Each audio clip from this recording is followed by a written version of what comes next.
Erica Pizzi is live in Staten Island with a story you'll see only on Pix 11. Erica, what's going on?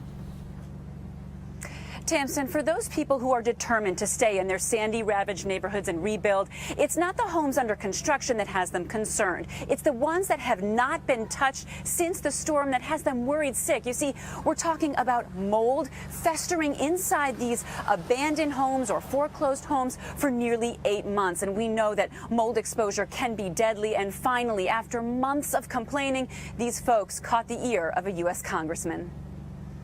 Everybody's getting sick. There's many cases of pneumonia.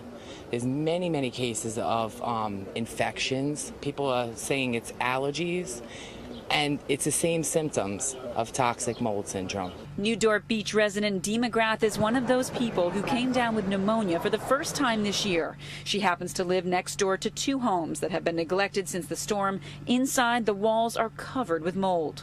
As a parent, I worry about my kids' health. Nicole Romano-Lev worries about her youngest son, who has asthma, and her oldest son, who never had any allergies until Sandy hit. Ended up with hives and welts all over his body for a good 6 weeks after the storm, because the concentration of mold and dust in the air. We had him skin tested, and he had a severe allergy to mold. Yet, according to the city's health department, mold in an abandoned home does not generally pose a health risk to neighbors. Should we really trust the health department? Fellow Staten Islander Dennis McKeon says no way. Health department says there's no problem because they want the people back in their houses. They want everybody to think that everything's fine.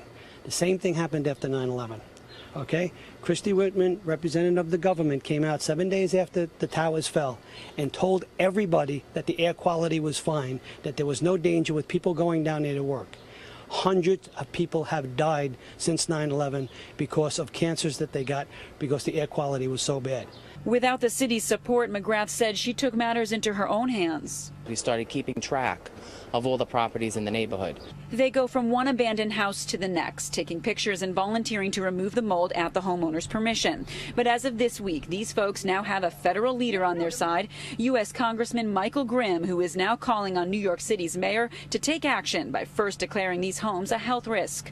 Pix 11 got a draft of the letter Grimm will send to Mayor Bloomberg on Monday that says, "We have reached a point where the health and recovery of our constituents in these neighborhoods are being seriously jeopardized by these still neglected structures. It is my understanding that the city may be able to take stronger action if the Department of Health classified these abandoned, mold-infested homes to be a threat to the public." Someone who knows how mold festering in neighborhoods after a major storm can hurt the public is Tina Marquardt. She heads Beacon of Hope in New Orleans, a nonprofit group created after Hurricane Katrina.